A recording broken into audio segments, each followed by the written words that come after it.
Salah satu sorotan lainnya oleh Hakim Konstitusi adalah soal seringnya Presiden Joko Widodo ke Jawa Tengah memberikan bantuan sosial. Hakim Konstitusi Saldi Isra sambil menunjukkan tadi peta perjalanan Presiden Jokowi saat membagikan bansos.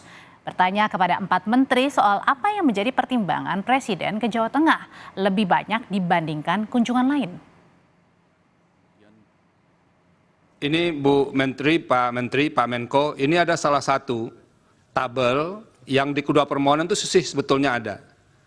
Yang mencantumkan list perjalanan Presiden. Ini karena dua permohonan ini lebih banyak bergeraknya ke Presiden ini sebetulnya. Karena dalilnya bertumpu di sini. Jadi kami harus menanyakan, apa sih kira-kira yang jadi pertimbangan Presiden memilih misalnya ke Jawa Tengah itu lebih banyak kunjungannya dibandingkan ke tempat lain. Ini yang berkaitan dengan kunjungan yang ada pendistribusian bansosnya. Nah, itu yang didalilkan oleh pemohon. Nah, kalau ini kami bisa dibantu menjelaskannya, itu akan lebih mudah kami apakah yang didalilkan pemohon itu bisa dibenarkan atau tidak. Nah, tolong kita dibantu ini oleh 4 menteri ini berkaitan dengan ini. Dan menjawab pertanyaan Hakim soal frekuensi kunjungan Presiden ke satu daerah tertentu, Menko PMK Muhadjir Effendi meyakini karena di daerah tersebut mendapatkan proyek strategis nasional atau PSN yang lebih dari daerah lainnya. Muhadjir juga tidak yakin bila kunjungan Presiden membagikan bansos ke daerah, maka hal itu bisa memengaruhi suara secara nasional. Menurut saya, kalau ada daerah kok sering dikunjungi oleh Presiden, kemungkinan besar di situ banyak proyek malahan. Proyek dari strategi nasional yang diberikan kepada daerah itu. Sekali lagi saya sampaikan, terlalu muskil kalau hanya 100 kunjungan untuk secara simbolik membagi bansos, kemudian itu berpengaruh secara nasional, itu saya kira doesn't make sense. Mohon Bapak tidak berpendapat soal itu. Mohon maaf. Yeah. Yeah. Saya kira itu yang bisa sampaikan. Terima kasih Yang Mulia. Mohon maaf kalau kurang berkenan. Berikutnya, Hakim Konstitusi Arief Hidayat menjelaskan dasar pemanggilan keempat menteri yang merupakan pembantu Presiden untuk memberikan keterangan di sidang MK. Arief menyinggung dalil pemohon mencakup pelanggaran kode etik di MK dan KPU hingga cawe-cawe Presiden. Namun kurang elok jika memanggil Presiden sebagai kepala negara yang juga simbol negara. Sehingga MK memanggil para menterinya yang berkaitan dengan dalil pemohon. Yang terutama mendapat perhatian yang sangat luas dan kemudian didalilkan oleh pemohon itu cawe-cawenya kepala negara.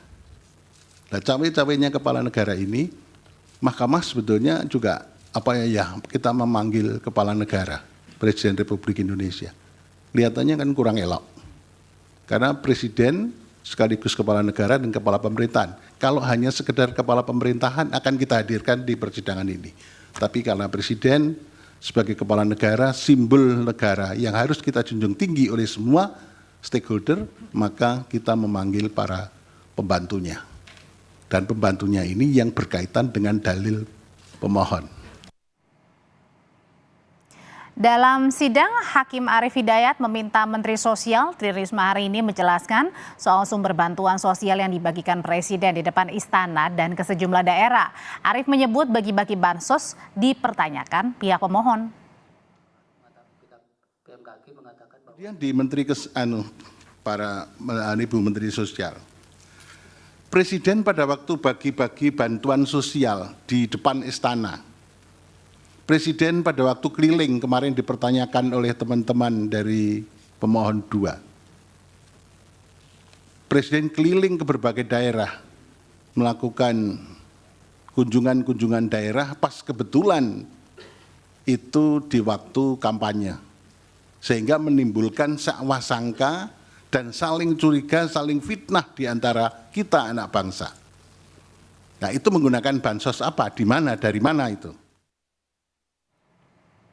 Menteri Sosial menegaskan bantuan sosial di Kemensos bentuknya adalah tunai atau transfer, tidak ada barang dan 100% langsung diberikan ke penerima manfaat kecuali kondisi tertentu. Risma menambahkan penyaluran bantuan pangan tidak lagi lewat Kementerian Sosial sejak dirinya jadi menteri. Bansos di Kementerian Sosial itu bentuknya cash transfer. Jadi tidak ada dalam bentuk natura atau barang. Jadi semua transfer ke rekening penerima manfaat 100%.